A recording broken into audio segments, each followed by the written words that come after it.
Hi there, thanks for tuning in to Wednesdays with Wit. I'm Wit, and today we'll be discussing choosing a word for the year. Let's dive right in.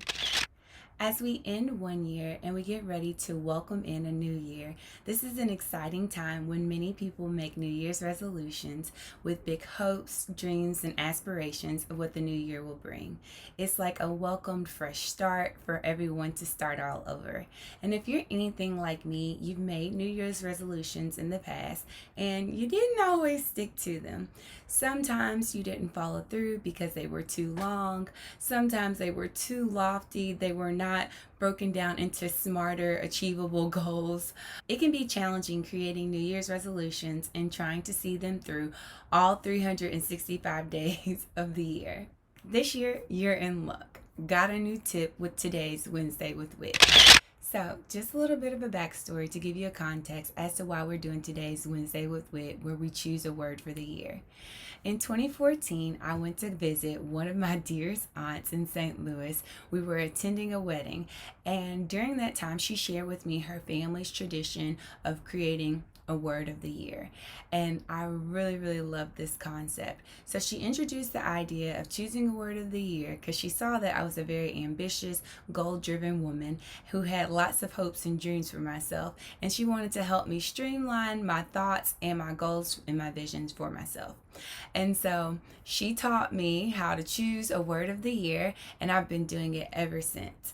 Choosing a word of the year can be a very powerful decision. In today's video, we're going to go over 3 things: why to choose a word of the year, how to choose a word of the year, and how to use your word of the year. First, why would someone choose a word of the year? I think that it's important to choose a word of the year because New Year's resolutions can be very difficult to remember. If you're anything like me, you have more than one goal you want to focus on.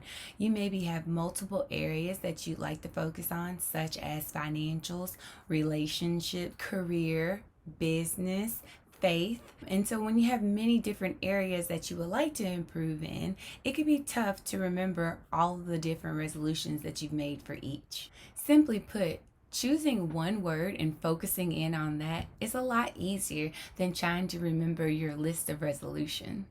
Also, choosing one word for the year to focus on is a lot easier and quicker to share with others when they ask you about what are your hopes, dreams, and plans for the new year. With that word of the year, you can really set your intentions or manifest whatever it is that you are hoping to accomplish in this upcoming year.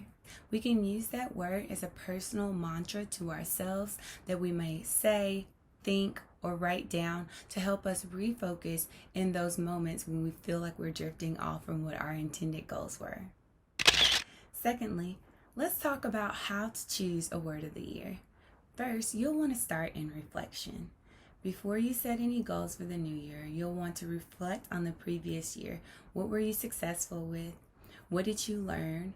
And what areas could you improve in? Once you've reflected on the past year to set your intentions for the new year, you'll then want to focus on and imagine, what do you want your future self to be like? What do you want in the future?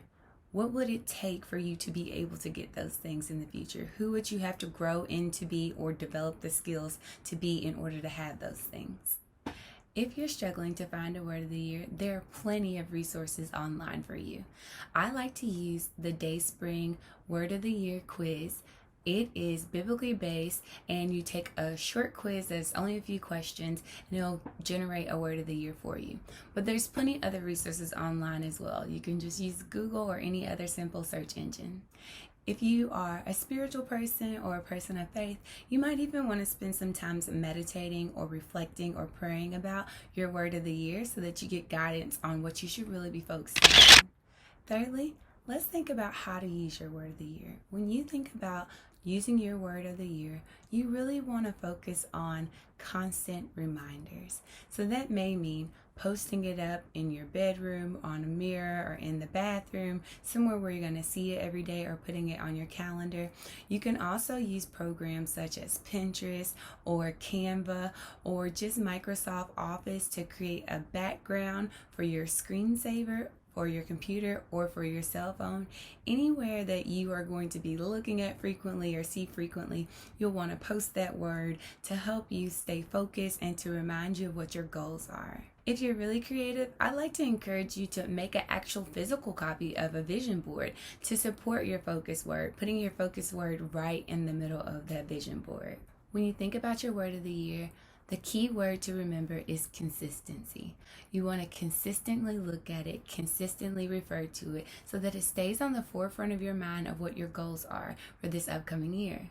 Another way that you can use your word of the year is to share it with others in conversation, whether that's at work at the water coolers, whether that's with your friends and family over the dinner table. You'll want to share what your word of the year is, so then you can have other loved ones and ones that care about you helping you and encouraging you to stay focused on your word of the year and pulling you back in whenever you feel like you get off target. So, fun fact is that I actually have a symbol of one of my words of the year tattooed. What can I say? It was a really impactful year for me.